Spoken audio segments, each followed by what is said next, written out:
Leadership is important in war. This is a truism, but it is very evident in the Confederate Wars in 1640s Ireland. Well-led Confederate armies won impressive battles, such as the Battle of Benburb under Owen Roe O'Neill, or held their own against much stronger armies, such as Hugh Dove O'Neill against Cromwell in Clonmel. However, under inept leadership, disaster struck, such as Dungan's Hill in 1647 and also the Battle of Rathmines in 1649. This video is about the latter battle.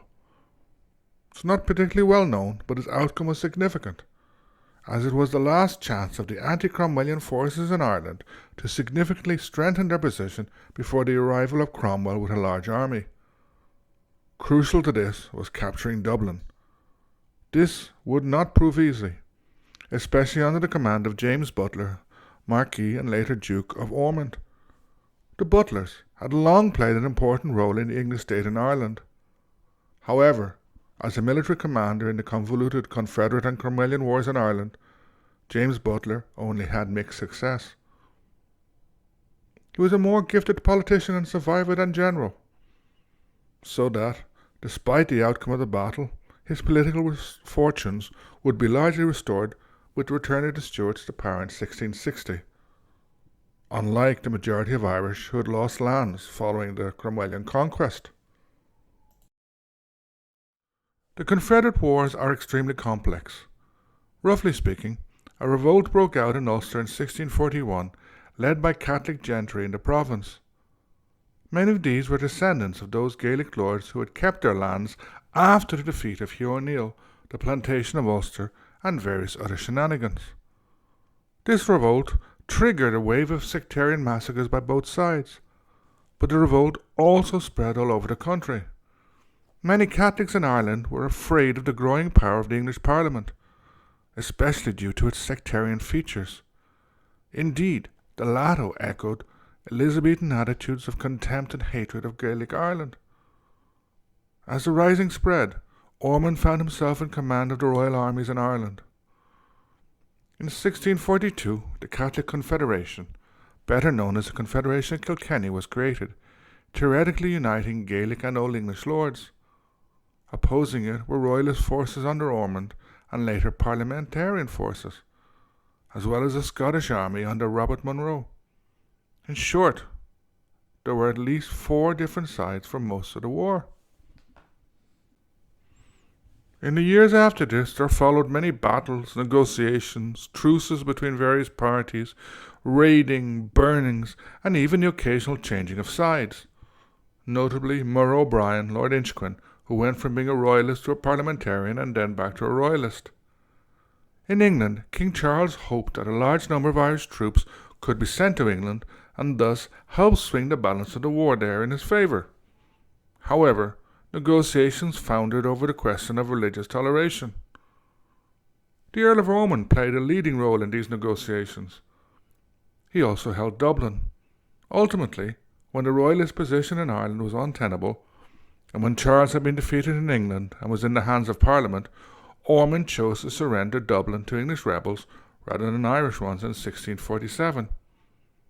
He made a treaty handing the city over to Colonel Michael Jones, giving Parliament control of the city. A bad mistake, to say the least. 2 years later, after the execution of Charles I, Ormond was back in Ireland. He was now Lord Lieutenant for Ireland for the future Charles II. The war had changed now. Parliament had triumphed in England, and Cromwell was preparing to come to Ireland with a large force, ready to wreak revenge for the supposed treachery and massacres carried out by Irish Catholics in 1641. Ormond was able to forge a new alliance of Royalist forces and much of the Confederation of Kilkenny. Indeed, the latter had more or less ceased to matter at this stage. Only the forces of Owen Roe O'Neill stood aloof from this new alliance. Insulted by the Commissioners of Trust, as the reworked Supreme Council of the Confederacy was known. These appear to have worked against any rapprochement with Owen Roe. Ormond should really have made a much greater effort to convince him to join, as he was the best Irish leader and his army was the best trained. Ormond's new alliance had the immediate task of ensuring that no large port on the east coast of Ireland was held by parliamentarian forces. This would have made the landing of Cromwell's men extremely difficult. Inchiquin was now fighting alongside Ormond again. His experienced soldiers would play an important role in the capture of Newry, Carlingford, Dundalk and Drogheda, amongst other towns. However, Dublin remained in parliamentarian hands, under the command of the man Ormond had handed it over to, Colonel Jones. In March 1649, Ormond tried to convince him to hand the city over and to declare for the king, as Jones had not supported Charles I's execution. Jones refused. As Percival Maxwell argues, it's possible that had Ormond acted more quickly and advanced on Dublin immediately, he could have captured it, as its defences were in a very poor condition. However, Ormond and his senior commanders acted very slowly, even lethargically. The advance on Dublin only began at the end of May. Perhaps Ormond nurtured hopes that Dublin would be handed over without a fight, especially while Parliament's garrisons in Leinster were captured. He also had another reason. Years of fighting had severely weakened the food supply in Ireland. By capturing all the other outposts, the garrison in Dublin could be starved out. For a while, it seemed to be working. In July, Parliament's holdings in Ireland had been reduced to Derry and Dublin. However, Dublin was a jewel in the crown. If Jones held it, Cromwell could land his army there. If he lost it, Cromwell's position was much harder. In late June, Dublin was loosely besieged. Ormond captured the city magazine, which is where Ars and Uachtaráin now stands. On the 25th of July, Inchiquin's forces returned to join Ormond. The latter now commanded 11,000 men. Some of the skirmishes took place, especially on the north side of the city. There was some bitter fighting over a fortification called Patrick's Fort, while Inchiquin's men took Ringsend. In addition, Ormond's forces built a small fortification called the Half Moon, which they intended to use as an artillery platform. However, the parliamentarians counterattacked it twice, driving their opponents out. Finally, Ormond began to hurry up.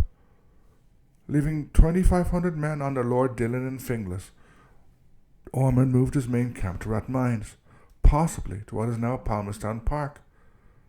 At this time, this was distant from the city. It also commanded a good view of the southern side of the city, much of which was outside the walls.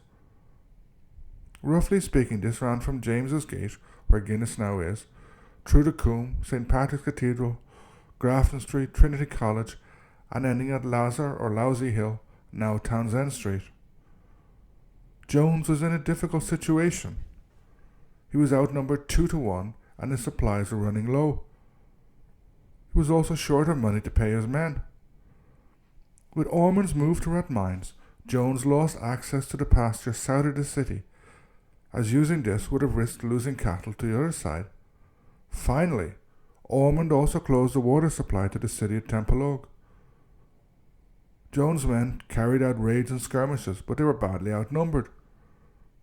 However, just when Jones's position seemed hopeless, things changed. Once again, Ormond bears considerable responsibility here. The camp in Rathmines made it easy for Ormond's men to reach the southern coast of Dublin Bay and build a battery there. Indeed, Inchiquin had already captured Ringsend.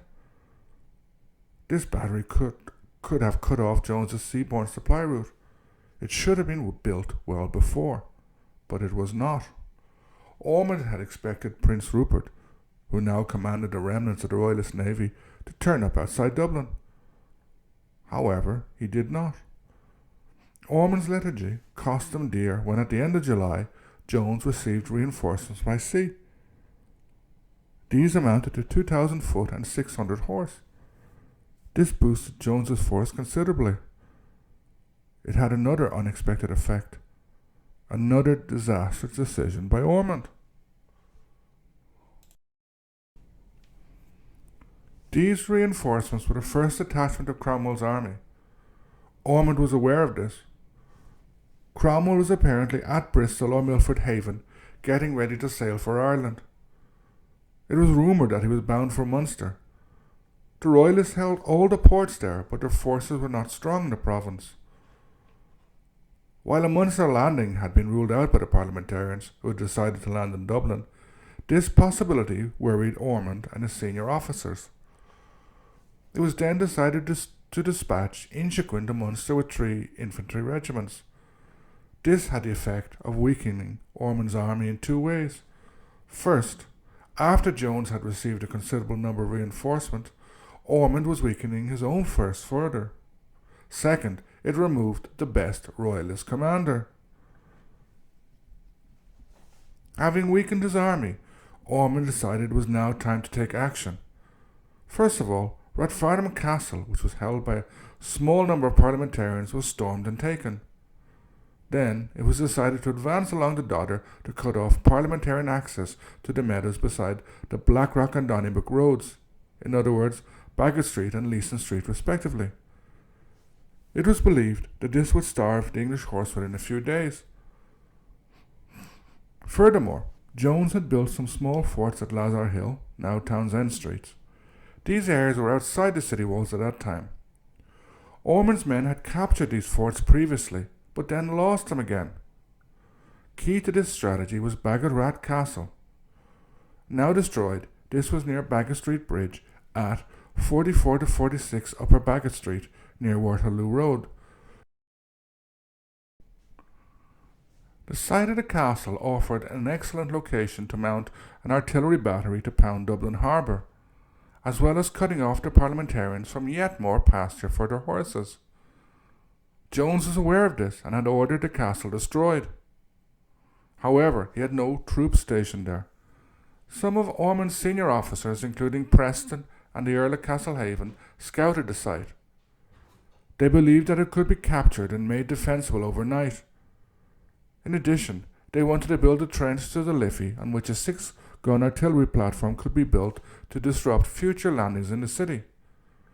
Accordingly, Major General Purcell was ordered to carry out a night march at midnight on the 2nd of August with at least 1,000 foot and around 800 workmen or pioneers. He was supposed to seize the castle and immediately carry out the necessary defensive works. However, Purcell blundered or got lost in the dark and only reached the castle just before dawn. Ormond stayed up all night in the case of fighting. In the morning, he went forward to discover that Purcell had only recently reached his objective. Instead of having completed the defensive works, they were only starting now. Furthermore, what was left of the castle may not have been suitable for what was intended. It would take more than a few hours to carry out the necessary entrenchment works. Worse,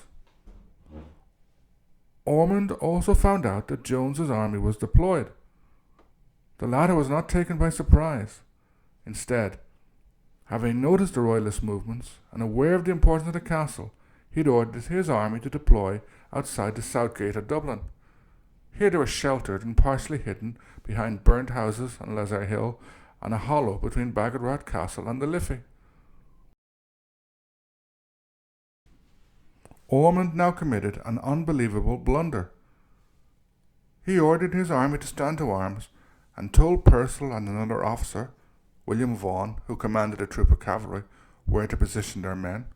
Then, certain that Jones would not attack for a while, he returned to his camp and went for a nap. Ormond's carelessness probably filtered through his army. Vaughan and Purcell's men do not seem to have fully taken up their positions when they were surprised at 9 a.m. when Jones attacked. He sent 1,200 cavalry and a large part of his infantry to retake the ruined castle. Taken by surprise, the Royalist cavalry were routed and fled across the Dodder and onwards towards Dundrum and the Dublin mountains. The foot, who included Ormond's lifeguard, put up a better fight, but within an hour they had been overwhelmed and were either dead, captured, or routed. Jones had won a surprise victory. However, he sensed that he could achieve more and was willing to take the risk. The right wing of Ormond's army had routed. The centre and left were positioned somewhere between Donnybrook and Rathmines. Ormond was still sleeping and was unaware of the situation. Jones had the advantage and ran with it. He ordered his army to keep advancing, cutting across what is now Baggot Street, Waterloo Road, Leeson Street, Morehampton Road, and into Ranelagh and then Rathmines. As was traditional, his infantry was protected by the cavalry on the flanks. At the same time, some cavalry were detached and sent along the Dodder to attack the Irish rear. Ormond was awoken by gunfire. He desperately tried to control his army, but it was too late. His control and command were gone. Jones had the initiative. His army was advancing and running into individual units who tried to resist. But there was no overall command or strategy. Some Royalist units were more successful than others. In Ranelagh, Colonel Gifford's regiment put up a good fight. However, the cavalry that followed the Dodder then appeared behind them. Gifford's men surrendered. Many of these were English or Irish Protestants, as they had been part of Inchiquin's force. As a result, they were given quarter, and some may even have joined the parliamentarians. Although the actions of the units that put up a good fight meant that these units were destroyed, they enabled many of Ormond's soldiers to flee and to escape the battlefield.